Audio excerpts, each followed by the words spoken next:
Assalamualaikum warahmatullahi wabarakatuh. Perkenalkan, nama saya Haidaran Saria. Ini adalah aksi nyata Merdeka Belajar. Pada aksi nyata kali ini yaitu dengan topik Merdeka Belajar. Ada 5 modul dalam topik Merdeka Belajar. Yang pertama, mengenali dan memahami diri sendiri sebagai pendidik. 2. Mendidik dan mengajar. 3. Mendampingi murid dengan utuh dan menyeluruh. 4. Mendidik dan melatih kecerdasan budi pekerti. 5. Mendidik yang mengantarkan keselamatan dan kebahagiaan. Pada pembahasan yang pertama, mengenali dan memahami diri sebagai pendidik. Yang pertama, kita mampu mengenali kekuatan dan kelemahan diri. Kedua, mengenali karakteristik dan kebutuhan peserta didik. Yang ketiga, menjadi manusia merdeka yang hidupnya bersandar pada kekuatan diri sendiri baik lahir maupun batin, tidak bergantung pada orang lain, menurut Ki Hajar Dewantara. Yang keempat, pendidikan menuntut kekuatan kodrat yang ada pada peserta didik agar dapat mencapai keselamatan dan kebahagiaan. Yang kelima, pendidikan berperan penting pada perkembangan peserta didik sesuai dengan perkembangan zaman.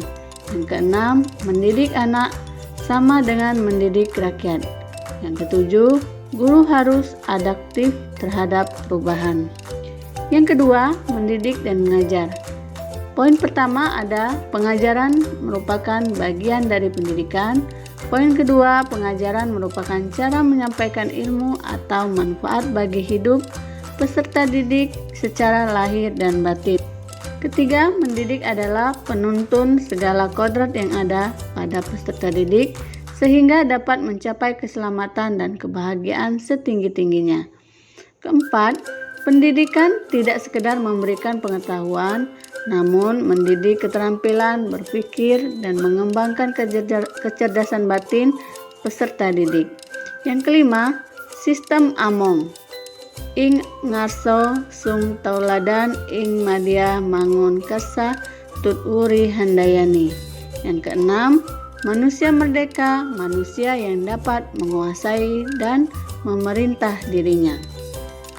Pada poin ketiga, mendampingi murid dengan utuh dan menyeluruh. Di sini poin yang pertama yaitu pendidikan bergerak secara dinamis dan menyesuaikan keadaan bergerak begitu cepat.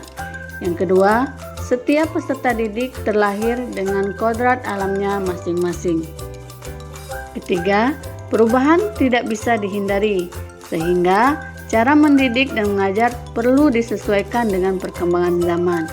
Yang keempat, guru dapat merancang pembelajaran yang berkelanjutan, terbuka berdasarkan kebudayaan bangsa. Hal ini sesuai dengan azas trikon yang dikemukakan oleh Ki Hajar Dewantara, yaitu kontinu, konvergen, dan konsentris. Pada poin keempat, mendidik dan melatih kecerdasan budi pekerti. Poin yang pertama, budi pekerti merupakan hasil bersatunya gerak pikiran, perasaan, dan kehendak sehingga menimbulkan suatu tenaga.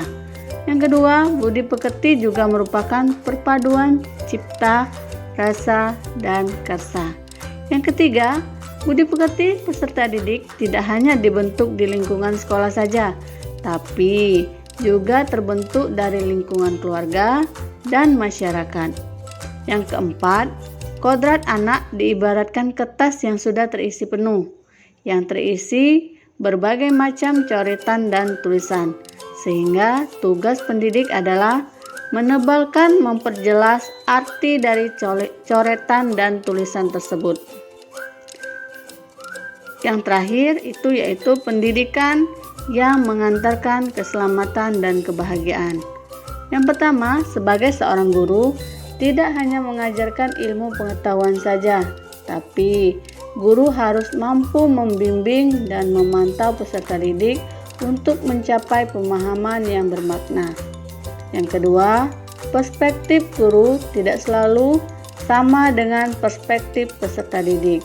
Yang ketiga, fungsi pendidikan adalah mengantarkan peserta didik agar siap hidup dan mampu mengisi zamannya. Terima kasih telah menonton video aksi saya. Mohon bantuan isi link Google Form di deskripsi di bawah ini. Terima kasih. Wassalamualaikum warahmatullahi wabarakatuh.